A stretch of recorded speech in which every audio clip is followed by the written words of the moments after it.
Esta Perashat Vaigash, es una perashá muy especial. Después de que Vayeshev y Miketz, nosotros vemos toda la historia de Yosef Atzadik. Y ahora viene el desenlace de toda la trama. Pero vamos a tratar de profundizar un poquito en todo esto. No solamente la novela, la película la conocemos todos. Todos la conocemos. Así que vamos a tratar de ver un poco más allá. Nos cuenta Rav Yaakov Israel Acohen Baifus Shlita que cuando el Maran Rosh Yeshive, el Rav Shach Zechasel Libraja, estaba en una oportunidad, en un casamiento, en una boda, y él era encargado, el honrado con las bendiciones, con el acto de Kiddushin, o sea, la boda en sí. Él se fue a un costado, miró y vio algo, vio una persona y fue hasta él y se interesó sobre la situación de un joven que le habían enviado para ayudarlo en su situación espiritual.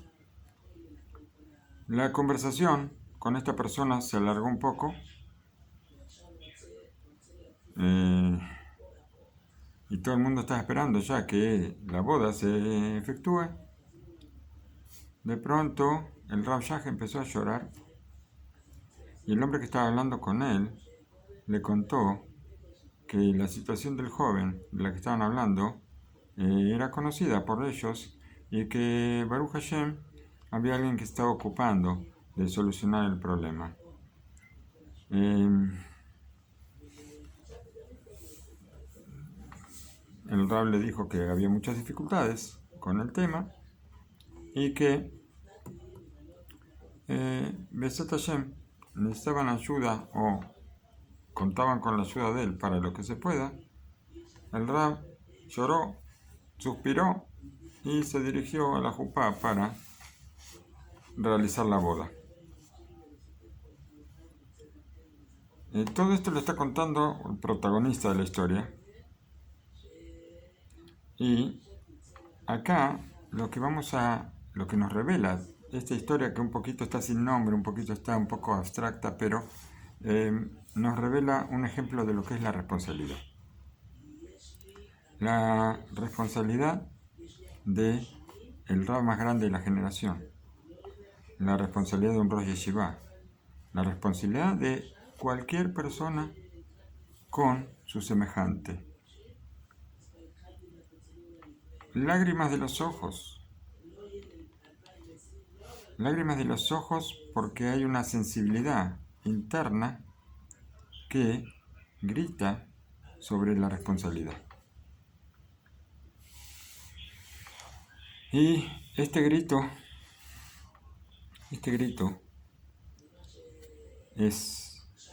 se hunde a veces en un espacio muy grande, así como cuando hay como un poco un eco, cuando uno entra a un cuarto que está vacío, completamente vacío, y grita, y se escucha como un eco. ¿Por qué? Porque no llega a ningún lado la voz. Pero en nuestra generación, el tema de la responsabilidad es algo mucho más, que tiene mucha más vigencia. Y más que nada, hoy en día, cuando en una congregación, antes las congregaciones eran pequeñas, hoy las congregaciones son más grandes. Y es muy simple ver que a veces las personas responsables se escapan a la responsabilidad, como que desaparecen frente a una congregación grande y frente a cada uno en particular, como si estuvieran escapándose de una responsabilidad que uno tiene que dice, bueno, que lo tome otro. La Torá nos enseña sobre la grandeza de lo que es la responsabilidad y que no tenemos que ser indiferentes a lo que sucede alrededor nuestro. Más y más que cada uno de nosotros está obligado a tener responsabilidad sobre lo que tiene que ver conmigo. Lo que sucede conmigo y no mirar hacia otro lado, con las cosas que yo tengo que hacer, tanto en forma revelada, tanto en forma oculta. Vamos a decir lo que yo hago cuando estoy fuera y lo que yo hago cuando estoy dentro. Y de esta forma nosotros vamos a poder completar lo que es nuestra obligación. ¿Para qué vinimos a este mundo? Y así vamos a hacer la congregación de Hashem. La congregación de Hashem, una congregación completa, una congregación arreglada, cada persona con su compañero, ayudándose unos a los otros, con hermandad. Y la hermandad hace una proclama que es de fuerza. Una vez escuché de Rav Shlomo Levinson que una persona dijo que nosotros sabemos que dos manos que se juntan, o sea, dos manos de dos personas diferentes, hacen más que las dos manos de una persona. La palabra yad, mano, suma 14, la gematria suma 14. Y dos manos, yad y yad, suma 28. 14 y 14 son 28, no hace falta computadora. Y 28 es koach, fuerza. Esto es lo que hace cuando hay una mano y hay otra mano, cuando dos manos van juntas. Cuando los hijos de Jacob llegan a Egipto,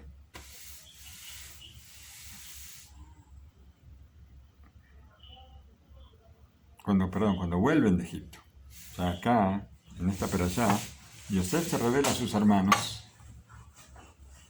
y en un encuentro emocionante les dice: yo soy Yosef. Los hermanos vuelven de Egipto con la noticia: Od Yosef Hay, Yosef todavía está vivo. Esa es la noticia que tienen en sus bocas. Jacob se niega a creer lo que los hijos le dicen, pero cuando los hermanos transmiten las palabras de Yosef, lo que les dijo a ellos, cuando él ve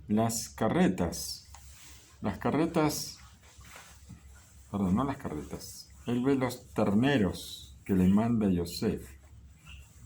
Ahí está escrito: Bateji Ruach Jacob Abiem.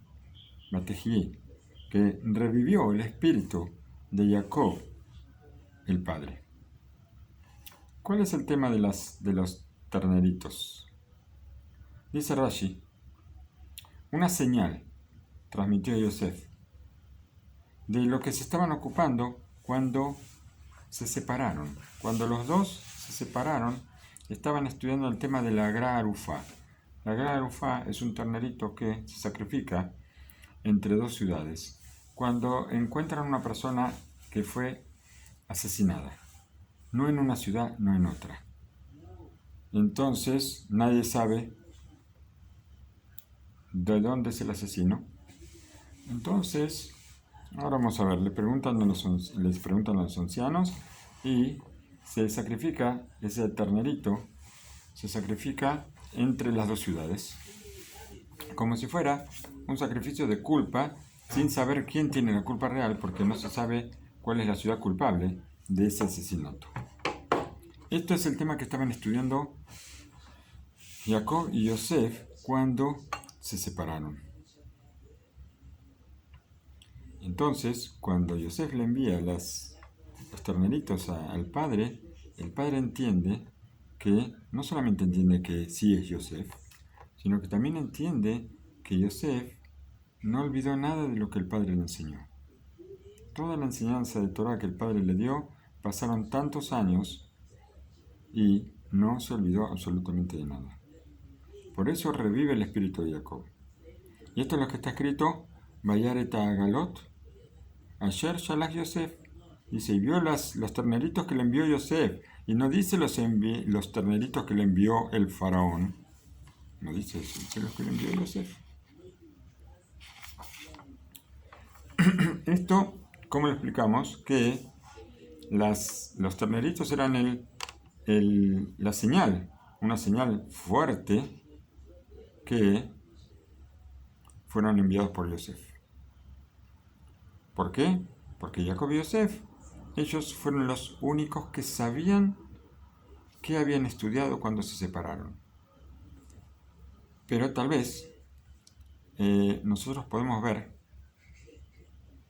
otra señal, una señal más fuerte sobre un tema mucho más profundo y mucho más esencial. Y esto nos va a traer a nosotros, nos va a dar la posibilidad de entender qué es lo que vio Jacob, qué es lo que Jacob le enseñó a Yosef en el tiempo de la separación, justamente con este tema, con el tema de la Agla Arufá, este ternerito que sacrifican entre las dos ciudades. Es posible decir que cuando Jacob envía a Yosef a ver por la paz de sus hermanos y la paz de sus rebaños, Jacob lo envía a Shechem. Esto fue en la Perashat Vayeshev, si no me equivoco. Jacob lo acompaña cuando sale en el camino a Yosef. Y por cuanto que es una mitzvah, nos dicen nuestros sabios que hay una mitzvah, de que cuando dos personas se despiden, que una persona acompaña a la otra, aunque sea unos pasos, aunque sea un pequeño tramo del camino. Vamos a suponer, viene una persona a visitarme a mi casa, y entonces esta persona cuando se va tiene que, vamos a decir, caminar hasta la parada del autobús, o caminar hasta el carro, o caminar hasta la casa, depende de dónde viva, ¿no es cierto? Es una mitzvah acompañar a la persona, aunque sea un tramo, algo. Vamos a ver, si se va a tomar un autobús, tal vez acompañarlo hasta la parada del autobús. Si se va hasta el carro, acompañarlo hasta donde está el carro. Si se va caminando hasta su casa, bueno, no lo vamos a acompañar hasta la casa, pero acompañar un tramo del camino, aunque sea unos metros, algo. Y esto es lo que hizo Jacob. Esto es lo que hizo Jacob cuando le pide a Yosef que vaya a ver por la paz de los hermanos y la paz de sus rebaños. Lo manda hasta Shechem, no era cerca. Y por cuanto que se ocupó de este precepto de acompañar, entonces, mientras no van mirando las estrellas, no van mirando a la gente que pasa, sino que van caminando y van estudiando. Entonces, Jacob, en ese acompañamiento, le enseña a Yosef sobre la Agla Arufa, que tiene que ver, o sea, es el origen de este precepto. Vamos a ver. Cuando seguimos analizando, nosotros podemos ver varias posibilidades. Dice el versículo, en el tema de la Agla Arufa, Yadenu lo shafhu et adamase, venenu lo rau. Así está escrito en el Sefer de Barim. Y los ancianos de la ciudad dicen, nuestras manos no derramaron esta sangre y nuestros ojos no vieron. Estas son las palabras de los ancianos de la ciudad en el momento en que van a quemar este animalito después de degollarlo. Y dice Rashi Akadosh, ¿acaso alguien puede pensar que los ancianos fueron los que derramaron la sangre? ¿Fueron los que asesinaron a la persona? Sí, ¿no? Está bien, ellos no vieron, Y entonces, Upitarnu veló, Mesonot, Ubeló, Levia, ellos no vieron. Ellos no vieron a la persona que salía de la ciudad y lo despidieron sin alimentos, o sea, sin una vianda para el camino, y tampoco sin acompañarlo. Esto es lo que dice Rashi. No lo acompañaron en el camino, lo dejaron solo. El hombre iba a salir de una ciudad a otra y nadie lo acompañó. Y tampoco nadie le dio una vianda para el camino. De esto entendemos que si lo hubieran despedido a esta persona, que por cuanto que ellos lo despidieron sin comida y sin acompañarlo, entonces se considera como que ellos derramaron sangre. Así entendemos de las palabras de Rashi. Vamos a explicarlo. Una persona sale de la ciudad sin acompañamiento y sin comida, sin bebida, sin nada. ¿Cómo se siente? Se siente triste, se siente deprimido. Él va con los ojos, como decíamos, cabizbajo y meditabundo. Va mirando hacia el piso y pensando y triste. Y él sospecha, o no sospecha, vamos a decir, él se siente mal, siente dolor por la gente, sus amigos, sus queridos, que no lo acompañan en absoluto, se va solo. ¿Por qué? Porque él piensa que a nadie le interesa nada sobre él. Por eso, si ahora en el camino lo van a asaltar, vamos a suponer, hay bandidos, vamos a decir, ladrones, o tal vez, que sí, la gente que está esperando, los que van por el camino para asaltarlos, entonces él ahora no va a tener fuerza ni para levantarse contra ellos, ni tampoco para escaparse de ellos. Él está como vencido. ¿Por qué? Porque nadie se interesa por él. Por eso, el que no lo acompañó, el que no le dio algo para el camino, es un socio en el asesinato. Y sobre los hombros de esta persona va a caer la culpa, una culpa muy pesada. Entonces, ¿sobre quién va a caer todo esto? Sobre los ancianos de la ciudad. ¿Por qué? Porque ellos son responsables de lo que sucede en la ciudad. En la antigüedad decimos sobre los ancianos de la ciudad. Hoy vamos a decir ¿sobre quién? Sobre los dirigentes comunitarios, sobre gente que agrupa a otra gente, que tal vez hay que enseñarle a la gente cómo proceder, tal vez hay que dirigir, tal vez hay que... cuántas cosas. Pero en una comunidad donde hay gente que está en comunidad, en sociedad, hay que enseñar a la gente cuáles son, no las reglas, sino las buenas costumbres. Aquí, la Torá nos enseña un capítulo que tiene que ver con la responsabilidad. Y sobre esto se estaban ocupando Jacob y Yosef en el momento en que Yosef sale porque el padre le pide saber por la paz de sus hermanos y que lo odian, por supuesto, lo odian a él, sabemos que lo odian. Y es posible que, estudiando este asunto de la responsabilidad, Jacob le pide que se apresure, Yosef, a cumplir su misión, a pesar de la dificultad que esto trae.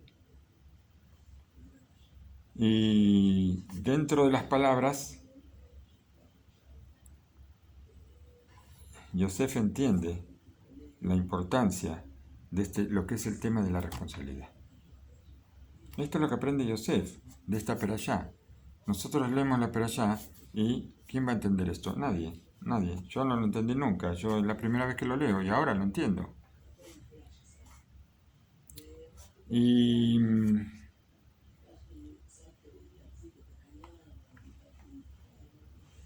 y si esta responsabilidad es lo que nos obliga a nosotros a saber por la paz de los hermanos y de los rebaños, entonces esto hay que hacerlo en forma rápida, aunque no sea muy agradable. ¿Por qué no es muy agradable? Porque Yosef sabe, los hermanos lo odian a él, lo van a ver venir y van a empezar a hablar mal de él, van a empezar a burlarse de él y todas las cosas que vimos en Perashat Vayeshev. Y no vamos a pensar que Yosef, él supone que van a querer matarlo o que lo van a querer vender, ni nada de eso, pero que lo odian, él lo sabe muy bien. Y Jacob también lo sabe muy bien. Pero Jacob tiene responsabilidad por sus hijos. Quiere saber cómo están los hijos. Y entonces lo envía a Yosef para que Yosef le informe cómo están ellos, cómo están los rebaños. Y todo esto vemos que no es muy agradable para Yosef tener que ir a ver, porque los hermanos saben que, Yosef sabe que los hermanos piensan de él que él anda con chismes con el padre todo el tiempo. Y cuando lo vean venir, van a decir, acá viene, primero van a decir, acá viene el dueño el soñador. Y segundo, ¿quién viene? Viene el cuentero de papá. Perdón. Cuando nosotros pensamos, vamos a ver que este sentido de la responsabilidad lo acompaña a Yosef. Y lo acompaña durante toda su estancia en Egipto.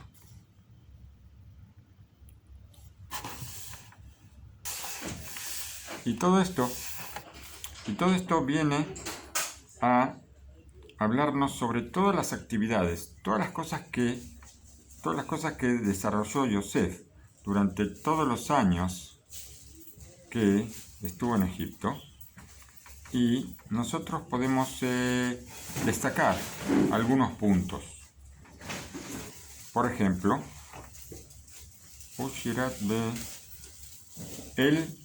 él sirvió. En todos los casos, todo lo que hizo lo hizo con mucho sacrificio. Por ejemplo, cuando fue esclavo de Potifar, lo hizo trabajando para el patrón de una forma muy sacrificada. Por algo el patrón pudo comprobar de que Hashem estaba con él y que todo lo que hacía tenía éxito. Cuando estuvo después en la cárcel, también enseguida pasó a ser el jefe de los carceleros. ¿Por qué? Porque los carceleros, él, no el jefe de los carceleros, sino que él pasó a tener a cargo todos los presos. ¿Por qué? Porque los carceleros vieron que era un hombre de éxito. Todo lo que hacía le salía bien. Y entonces le dieron responsabilidades para que él lo haga. Los carceleros no tenían que trabajar. Ellos cruzaban los brazos, tranquilos, descansando, y no había ningún problema.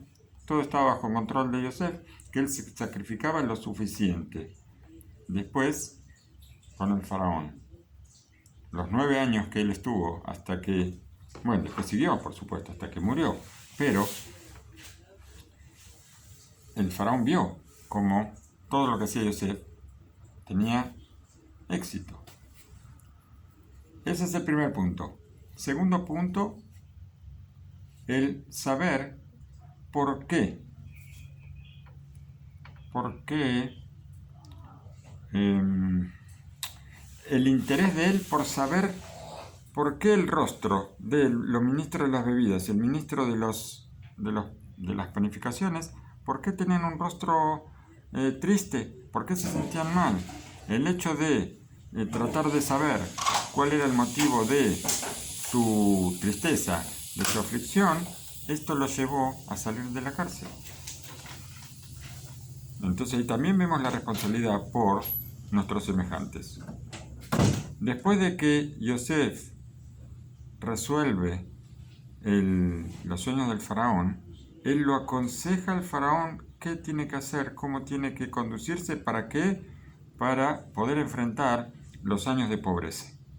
A pesar de que el faraón no le pidió esto, aunque hay una explicación, no me acuerdo de quién, no me acuerdo si fue el Orahai Makadosh o quién, que el versículo dice, Yosef le explica al faraón el sueño y le dice que hay 7 años de abundancia, 7 años de pobreza, y que la pobreza va a ser tan fuerte que nadie se va a acordar de la riqueza tampoco. Y ahora el faraón va a tener que poner una persona responsable.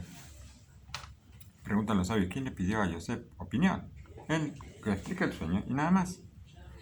No me acuerdo quién es el de los comentaristas que dice que ese y ahora no lo dijo Yosef, sino que lo dijo el faraón. Una vez que Yosef le dice, hay 7 años de riqueza, 7 años de abundancia y 7 años de pobreza, el faraón le dice, ¿y ahora qué hacemos? Y entonces Yosef le cuenta qué es lo que tiene que hacer. Pero esa es una explicación entre muchas. Otro punto más que vemos la responsabilidad de Yosef es cuando él evita revelar a los hermanos quién es. ¿Para qué? Para que se cumplan los sueños. Para poder ver cómo se cumplen los sueños.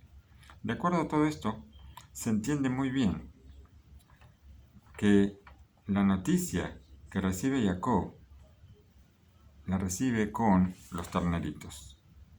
Con esto, Jacob sabe que Yosef todavía recuerda todo el tema de la responsabilidad que Jacob le enseñó en el momento de la partida. Y es posible que aquí haya también una señal sobre un tema muy importante, pero muy importante, que va a ser para nosotros como una vela delante de nuestras piernas, que nos ilumina el camino. Y aquí se multiplica la noticia, oh Yosef Hay, Yosef todavía está vivo. ¿Por qué? Porque además de dar una señal de vida, también él revela el origen, o sea, la raíz de la enseñanza que recibió en la casa del Padre, que todavía no se borró. La obligación de la responsabilidad que Jacob enraiza, Jacob vino en Yosef, su hijo, nos muestra que en el camino de la Torá se nos obliga esa responsabilidad a todo el pueblo de Israel. Y es posible decir que esta obligación nos rodea en cuatro círculos. Hay cuatro bifurcaciones, vamos a decir. Primero, la responsabilidad que cada uno de nosotros tiene respecto al mundo. Segundo, la responsabilidad de cada uno para la congregación de Israel. Tercero, la responsabilidad con nuestras familias. Y cuarto, la responsabilidad que cada persona tiene consigo mismo. Son 4 puntos, cada uno de estos 4 puntos es un mundo aparte que vamos a tratar de revelarlo en las clases siguientes.